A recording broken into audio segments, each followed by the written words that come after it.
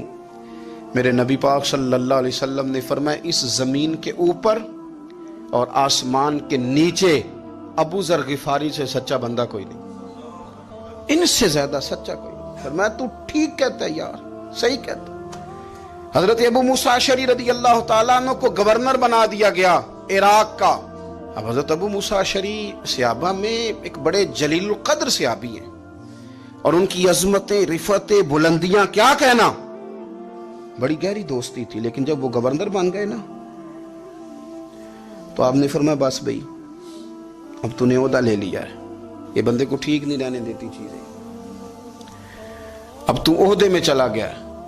بڑی مدت کے بعد ملاقات ہوئی حضرت ابو موسیٰ اشعری کے ساتھ، وہ دوڑ کے آئے حضرت ابو ذر غفاری کے گلے ملنے، میرا بھائی میرا بھائی۔ فرمایا پیچھے ہٹ جا، میں نہیں تیرا بھائی، تو گورنر ہے، میں غریب آدمی ہوں، اپنا کام کر۔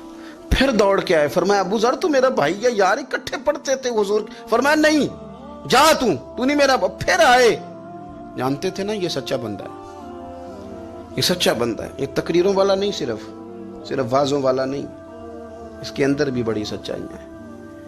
قریب آئے، آ کے کہا یار تو میرا بھائی ہے، میرے سینے لاگ۔ فرمانے لگے تو تیسری بار آیا ہے، مومن ہے، میں منہ نہیں موڑ سکتا، پر پہلے مجھے بتا گورنر بننے کے بعد تو نے مکان کتنے بنائے، باغ کتنے لگائے، چکیاں کتنی لگائیں، کتنے تو نے چیزیں بنائی ہیں، پہلے بتا۔ تو حضرت ابو موسیٰ اشعری نے ان کا ہاتھ پکڑا، رونے لگے، کہنے لگے جس محبوب سے تو نے تربیت لی ہے میں بھی انہی کا نوکر ہوں، جن کپڑوں میں میں عراق گیا تھا میرے آج بھی وہی ہیں یار۔ کیا بات کرتا ہے تو، میرے وہی ہیں۔ مجھے بتا اگر یہ عہدے خدمت کے ہم نہیں لیں گے تو پھر کیا ظالموں کو دیں گے، غیروں کو دیں گے؟ نہ کر، کچھ نہیں بنایا۔ حضرت سیدنا ابو موسیٰ اشعری رضی اللہ تعالیٰ عنہ روئے، اور جب کہا نا کوئی شے نہیں میرے پاس، تو فرمایا اچھا چل آ جا، پھر سینے لگ جا، تو واقعی میرا بھائی ہے۔ پھر حضرت ابو ذر غفاری نے محبت فرمائی، وہ درویشی، وہ فقیری، وہ سادگی، وہ نورانیت، وہ دل کے ساتھ اندر۔ ہمارے تو بہت سارے لوگ ہیں جو کہتے ہو کہاں لے جانا ہے مال، کیا ضرورت ہے مال کی، ہر وقت مال کی مخالفت کرتے ہیں، لیکن دل ان کا کہتا ہے کہ آئے صحیح کسی طریقے سے، پہنچے صحیح۔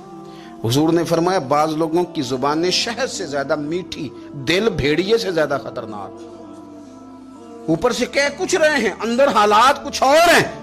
لیکن حضرت ابو ذر غفاری رضی اللہ تعالیٰ عنہ دوری دولت سے، آپ فرماتے کیوں ہیں لوگوں کے پاس مال، کس لیے اتنا مال جمع کیا؟